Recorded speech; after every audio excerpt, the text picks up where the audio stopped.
Okay, some beginner book options.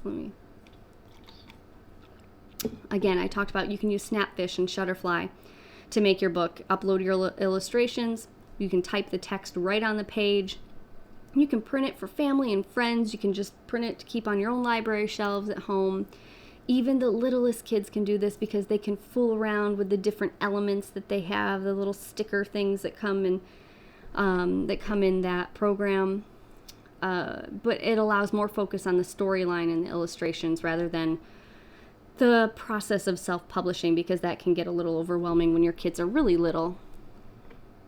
Obviously, it's not free. It costs at least $12, I'd say, per book, plus shipping.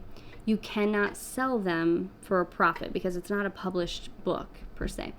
And you can only purchase them through your account. It's not available to a wide audience, and I would not recommend these for chapter books. That would get really expensive.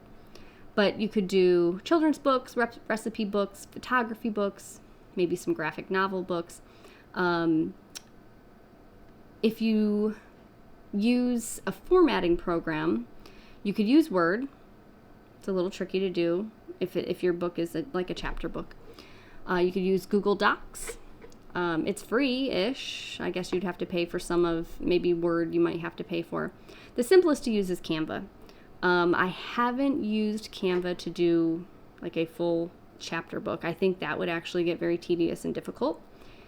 And you could do more in depth, which is Adobe InDesign. I think it's, at the time of this recording, about $240 a year. Canva is free, but I do pay $120 a year for the pro version because you get so much more for that. And like I said, we do this quite frequently in our homeschool. We just enjoy it so much. So to me, it's part of my curriculum expense. It's worth it. You can YouTube how to use each one. I'm not at this point going to go into that. Maybe I will at some point. If people really wanted to see that, I could do that. So this is what Canva looks like. I assume most people would be familiar with Canva. Maybe not. I had no idea what Canva was before we started self-publishing. So this is what it would look like. This is when I was making How Henny Hatched Her Eggs. And I can put my little lines in here that show me where is the bleed, meaning where will the paper be possibly cut and where should my pictures stop. I wanted my pictures to go all the way to the edge, so it didn't really matter so much for me. Now with chapter books, like I said, you can use Word. That can be difficult. You can use Readsy. It is free as far as I know. It seems simple and basic, but it's not very customizable. There's Atticus. That's the one that I would recommend. I had gotten that and just kind of fooled around with it a little bit, and it just seems very straightforward. Like I said, I don't know much about YouTube or anything like that, so if I can use it, your kids will figure it out in no time. Scrivener is another one. That's for Mac and PC as well. It's simple, it's low cost. Vellum is only for Macs. It's simple, but again, yeah, only Macs can use it, and that's $249. And then there's Adobe InDesign. This one's $240 a year. It is very comprehensive. This would be for your teenager that this is kind of what they want to go into, maybe for a career. So it can be very costly. Again, if you YouTube how to use each one, you'll be fine. This is what Atticus looks like, just to give you an idea. What I love about it is you type right into the program. You don't have to upload anything later. You can type it in. You can do all of the formatting right then and there, and it shows you a preview of what it looks like. So this would be a preview of what it would look like on a Kindle, for example. And then you can export it right from there in the correct file that you need. Totally worth it, I think. They have different... different themes to match what you're actually writing your book on, just different format.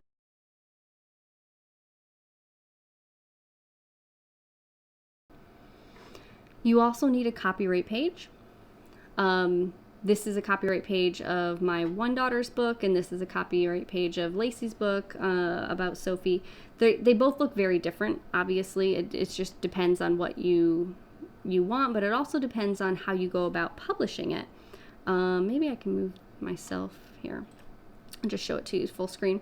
My one daughter, so her book, we went the free route. So there's different routes you can take, and the free route of publishing, you can have a free ISBN given to you from KDP from Amazon, but you can only publish it on Amazon, which honestly is probably fine if you're just doing this in your homeschool. It's not something you're using to make a ton of money. It's just a legacy project. So this is all the information that she really needed. My other daughter, she published hers, and she wanted to be able to distribute it worldwide. She wanted to see, what is it, can we sell my book? Can another kid read my book over in Finland or Sweden or, all the way on the other side of the world? And turns out we did sell some over there, which was so fun for her. And so she needed to go about the route of buying her own ISBN. And we'll get into more details of that. Let's see. When you do have a copyright, you basically just add the copyright symbol and the year that you created it. But if you want to copyright all of your images, all of your text, you go to copyright.gov. It costs $65, I believe. That might have gone up, actually. And then it's actually, copyrighted, and for sure. That would be what this is right here. So here's the copyright, all rights reserved, author, first edition. That's all the copyright portion. Then there's the ISBN, like I said. This is a code assigned to each edition and version of the book. So every edition will have a different ISBN number, every version of the book. So if it's paperback, it has hardcover, ebook, they all would have different ISBN numbers. That's why it can get costly. This will help booksellers and libraries to track their inventory, process orders, manage sales. That's what this number is up top there. And then the price usually goes over here.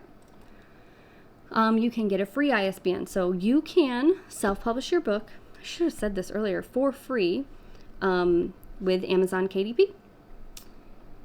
If you do that, you can only publish with the platform that gives you that ISBN. So if it's KDP, you can only publish that book with them.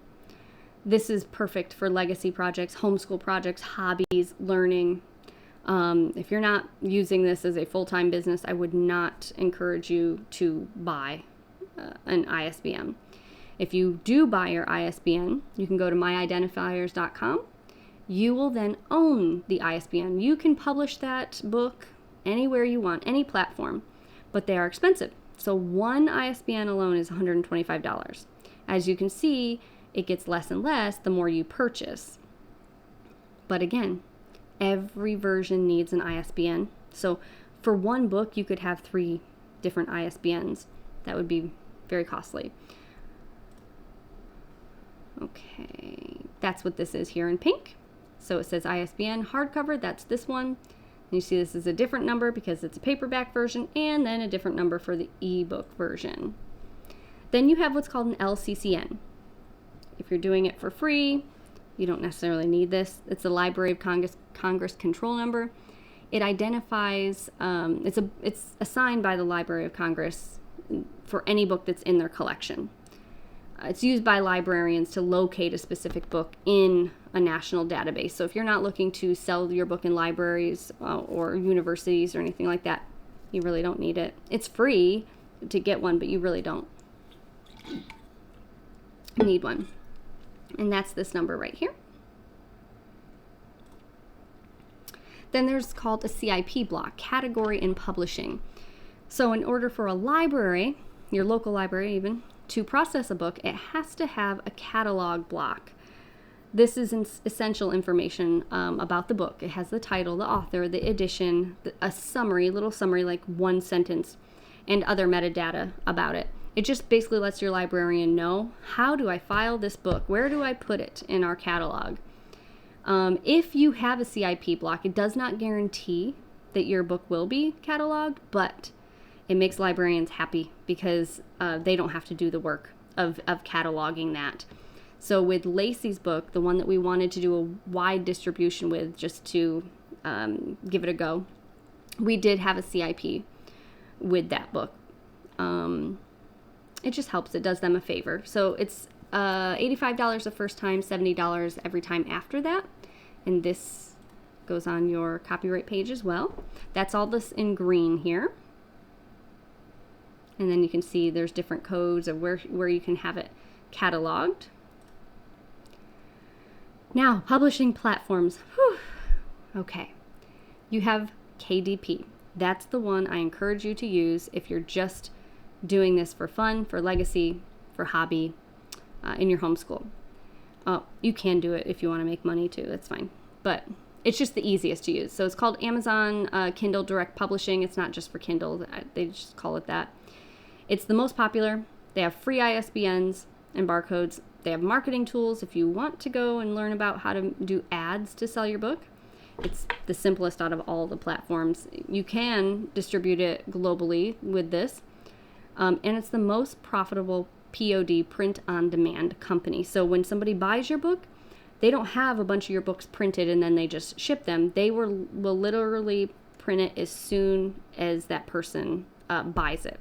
So it doesn't get printed until somebody buys it. That's print on demand. And you can have the highest royalties with this company.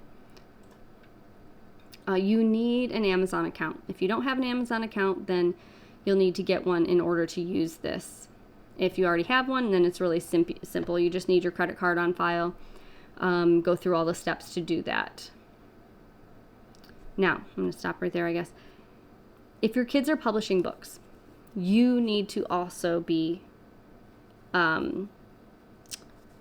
want to say an author or co-author on that book for legal reasons. So for Lacey's book, for example, I'm also on that. I'm an editor, I'm a co-author on that book with her, even though she did all the work herself, but legally, so it can be under my Amazon account because she's under 18, just so you know.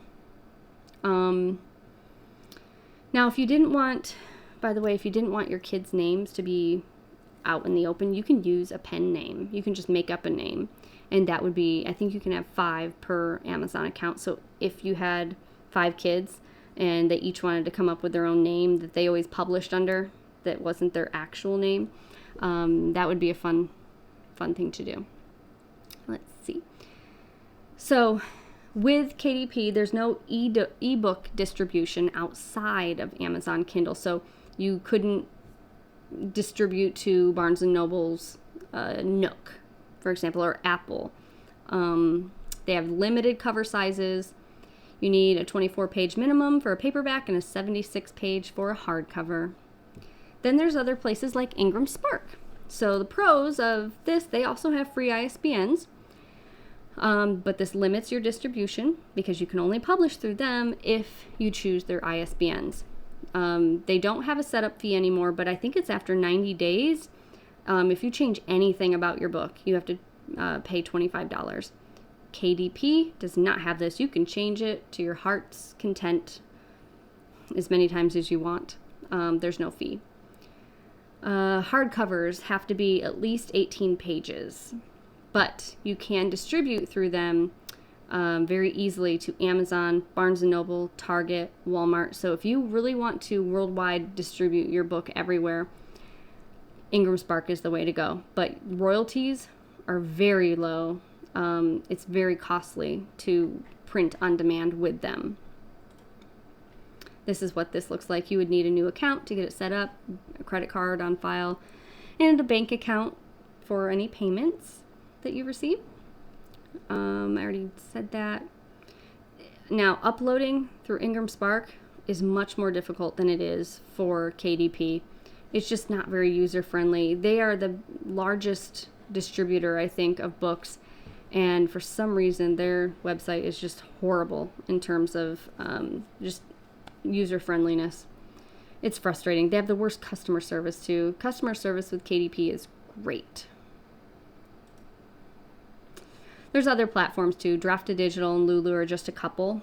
Both of them also have free ISBNs and no upload fee, but they're not as user-friendly. There's not as wide of a range of distribution, and again, their print-on-demand services can be more expensive. It's much easier just to use KDP. So I hope all of this has been very encouraging and that you are excited to give this a try. Yes, it can be frustrating at times, but the benefit really does outweigh all of those frustrations. When your kids get to hold their piece of work in their hand, their artwork, their words, and it's bound, and they know they can share it with so many people across the world, or even just friends and family, something changes in their minds. I think that they just learn to love stories more. So I hope that was helpful, and see you next time.